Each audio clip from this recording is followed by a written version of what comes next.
interest in it, to be honest, I think, and it was a ridiculous, and I think in time we've been proven to be correct in what we were doing, you know.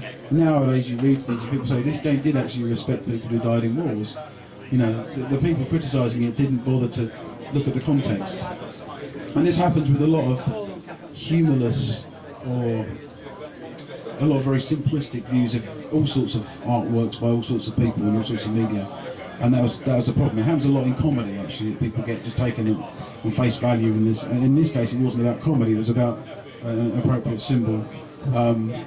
And with sex, drugs and rock and roll, I've got some stuff in that area as well, which is fairly interesting, I guess.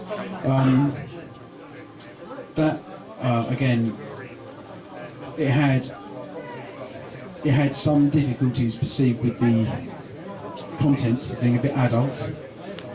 In reality, the problem came when GT bought Warner, because Warner were fine with it. So you've got to remember, we signed it to one publisher who then sold to another publisher who basically the game didn't fit in with their remit. So the only bad publicity, the one which pisses me off the most, is when people talk about us going bust. We never went bust. We ran a bloody good company. You know, we made an average of 49% profit over 13 years, which anyone in any industry will tell you is a good company, and we never went bust. So that does annoy me as someone who ran a business, that people don't understand what we were doing, because it's easier to say that we were stupid and didn't know what we were doing. We actually did know what we were doing. We managed to get out of it fairly well. That's the publicity which annoys me more than any other bad publicity, because it's inaccurate. Compared to other people you know in the industry, other companies, do you think you had good luck or bad luck over the years? Well, we had fantastic luck with Ocean. And I said, when you're 19-year-old kids, you go up on your first ever business meeting, come back with a cheque, and, you know, some people wait for 5 years for that moment, and we got it in one day. So, obviously that was lucky. We're at the right place, right time. We got in with the magazines early, with the Zap guys, and then again with the Amiga Power guys in the Amiga era. That was lucky. We seemed to have bad luck when Mirasoft went bust, and that turned into good luck with Renegade and with Virgin. I think we had bad luck when GT bought Warner, because Sex, Drugs and Rock and Roll was the game that would have pushed us to the next level. That was, if Warner would have been behind it as a media company, they'd have made it happen. And GT, as a very safe Bible Belt American Walmart-owned company, were just the wrong people to take something which was that risky in the first place. I don't think we could have signed it to many companies apart from Warner in the first place. So that was bad luck. And from a purely business point of view, we should have probably sold our company 3 years before we did. We should have sold it, instead of signing a 3-product deal for Sensible Soccer 1998, Sex and Drugs, Have a Nice Day. We signed a big deal then, but what we should have done is actually sold the company. We've probably been worth 2 or 3 times more. You mentioned in the retro... I don't care about that though, because let me phrase it. I got 3 years to work on the best thing I ever worked on, which was Sex, Drugs and Rock and Roll. That was amazing. To be given loads of money to do what the fuck you want, that is amazing, I promise you. It's just annoying it didn't come out.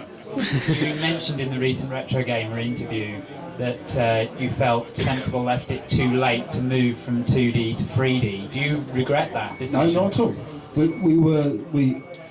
I think I'm right in saying this, we were the top 64 developer when we stopped on 64, we were the top Amiga developer when we stopped on the Amiga, and that's because we kept on going. So, you know, we wouldn't have had the dominance we'd have had, and the quality we'd have had if we'd given up early and tried to jump ship. We were the last company that wanted anything to change. This is what it's taught me about life, is how things cycle round. You know, you see it in shops. A certain type of shop becomes very dominant in the high streets, and then a new style of shop comes out, and the older, more established ones who were winning the previous game were the last ones to change, because they don't have the incentive to change. And when you've got a small company, not driven by shareholders but by individuals, you know, we were on top of what we were doing at Sensible. We could run a company which was no more than 23 people maximum size. You know, we actually looked at the business plan, and we went and we tried to punt the business plan, but it was taking the company to 80 people.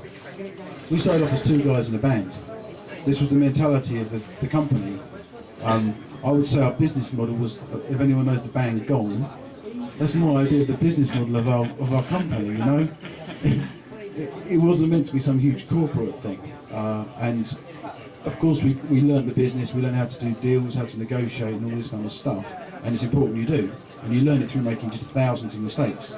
But that was never the drive of the company. The drive of the company was as a creative company to do good stuff and to look after all the guys working for us, and encourage them and all their skills to come out in what we were doing when we got bigger. So I don't regret that so much now. L is for laughter. Humour played an important part in all the Sensible games. Was this a deliberate choice? Okay, well, again, Sensible Software was about me and Chris working together. We're schoolmates. You've got to understand where the company comes from.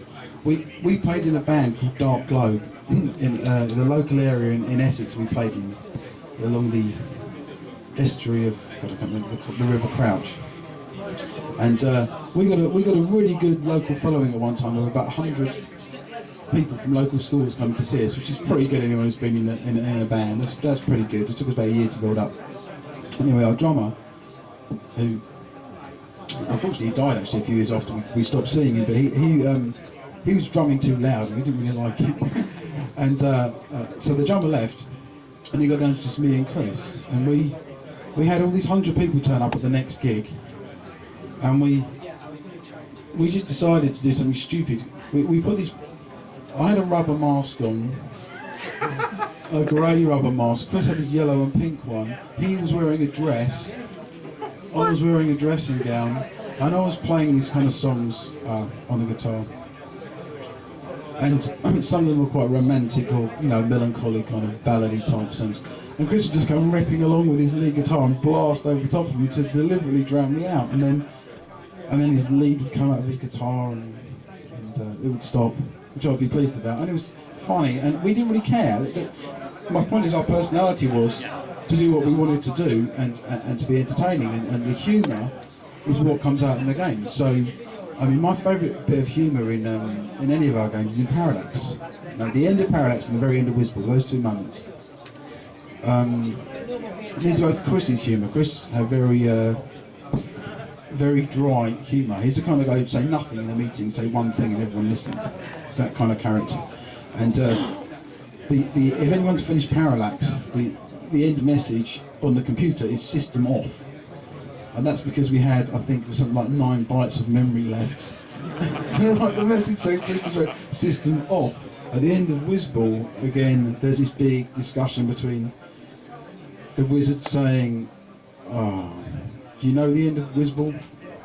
So there's this evil mouse, yeah? But it turns out when you it turns out when you finish the whole game, the evil mouse, when you get there and talk to him, is really the wizard in a disguise. And the wizard said, sorry, I don't know what came over me, but I kidnapped your mother and I set the whole thing up because I wasn't getting enough attention. Do you forgive me? What? To which WizKid replies, no. And that's the end of the game.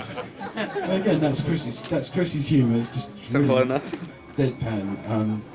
And even the start of WizKid with the 21 gun salute, the intro tune, and his head explodes at the end.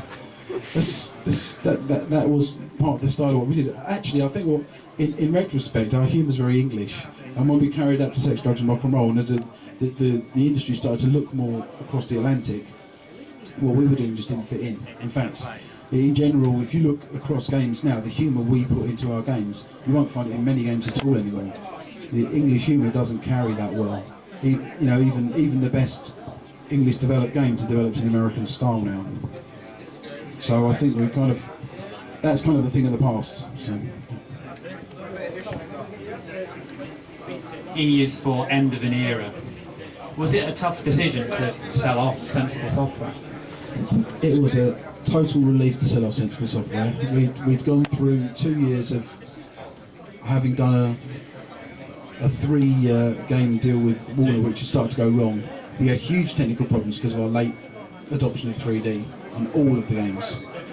And we were making the last games for a loss, and we knew we had to make it for a loss. We had to honour the deal. Because we weren't a company who just turned around and told people to fuck off like a lot of companies do now, to be honest.